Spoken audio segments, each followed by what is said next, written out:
Jam Allah hire meɗen, jam Allah weete men, jam Allah nyalle men. En calmini kala bandiraɓe hettiɓen to mbawi tawede e dunde he e kala saaha mo mbawi tawede kadi. Ɗum noon sikkala hande kadi eɗen gari jokkude herjino eyyi ha joni gonɗen koye deftere diñorɗe docteur Mouhamed Fadil Sy Pullo Gaynako. Eɗen mbiya yo Allah jurnu nguurdam makko, moƴƴin battal makko. Ɗum noon ko ɗo puɗɗoɗen heeɗo 34. Honno yimɓe gardata e rendo no didorino gadda e mum ɗemngal ngal kalata. Mbiye yo jangginol ɗum sukaɓe mum gila mande gandal waƴa ɗemngal jangtotongal ɗum.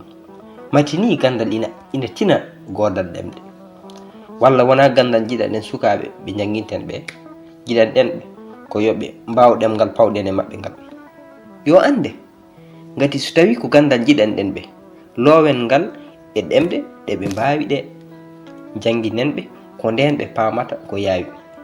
Tawi ala hay heɗɗa woto, woda hay nen nanti gooti hakkude maɓɓe e gandal ngal. On saaha maɓe naat e gandal gila koye ko kecce, hakkille maɓɓe maho hen. Ɗum ɓuri hawjinde ɓe duuɓi ko adi nde eɓe gadde e tolno hakkille ngo giiraɓe maɓɓe donge goɗɗe jawti gila e gila.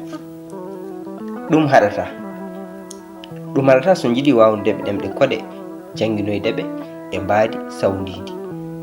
Kono kay fotani e gengnade e hakkude needi tawi koɗe kadi ɓuri hewde e koɗe dokki. E miijam eti angu tawti miijoji hewɓe adinoɓe walla dilloɓe ha joni. Ko ɗon bone o fuɗɗi. Laamuji leyɗe men ina poti waylude jaɓɓal e o fannu. Ɗi ciftoro wonde adduno duɗe ɗe jangude e ɗemɗe koɗe ko ha jimadi heɓa nantinoɓe e gollotoɓe. Ɗum noon foti ko firtede hande gati jimadi natti. Lamɓe e laamaɓe ina nanodira, ete adiɓe ɓe ina ciftora ɗum so suɓgoji jonti. Goɗɗum kulɓini ɗum e jannude ɗemgal koɗal e nder jangde gendi ko ubbude pine gendi ndi, gati ɗon ɗo gandal annda ɗemgal pinal ina jottodiri e ɗemgal no fewi. Miijo ɗe jimri, jarale, pulareje, tindi, malli e ɗe kaɓirɗe goɗɗe ɗe pinal hutorto. Sa fetti pekane e faraysere ne ɗum haɗata koye famminde on nanowo ngal ɗemgal ha heɓi ndo hunde e lowdi jimri ndi, kono kam o wonani e waɗandemo pekan. En mbiɗo gandal anda ɗemgal. Ma wod wiɓe wadde kutorɗen kala gadde kutorɗen ngal jiɗɗen foof ngam heɓde gande.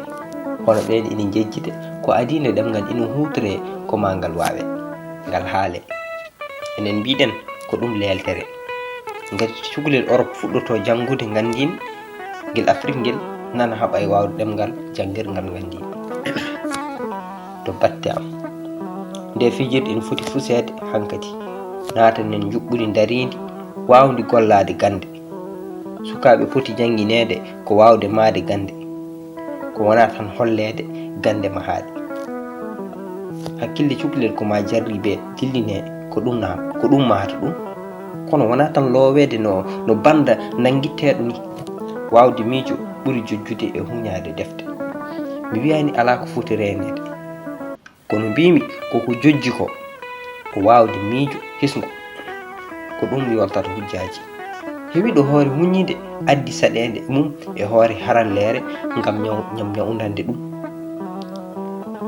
Eteni joni huñade ko gollal machine, kam wawa miijo kono ina wawi rende ko halfina. Wadde neɗɗo mo yiɗa foɗoderde e machine, gollal hani ko wawde miijo.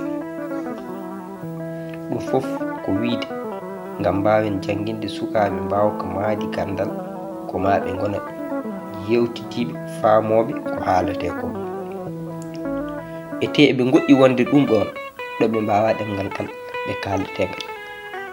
Wadde ɓe laati tan huñotoɓe ko ɓe nani walla ko ɓe jii. eɗen poti gollade ko yaawi e waylude ngal ɗon jaɓɓal. Yimɓe kutoro ɗe ɗemɗe men e nder jangde men, beele eɗen mema hakkille ngal, beele eɗen mema hakkille cukalel ngel e mbadi mum tafodi ndi, mbadi miijtintondi ndi, mbadi dillori ndi ɓamtindi. Natten tan haaldude e mbadi doyotondi ndi ganduɗa so ɓamtima e hoore neɗɗo nde yornat kala miijo senningo wawngo caɗele dokɗe, nde wumana laabi pamirɗi fiyakuji sato, nde laato fiɓotonde e punti puneji. ɗum noon sikkala karen ɗo a saha goɗɗo sen dañi yaaji en garteten no bandiraɓe kala e ñaaga e yaafu e so waɗi pirgitande ko nandi hen.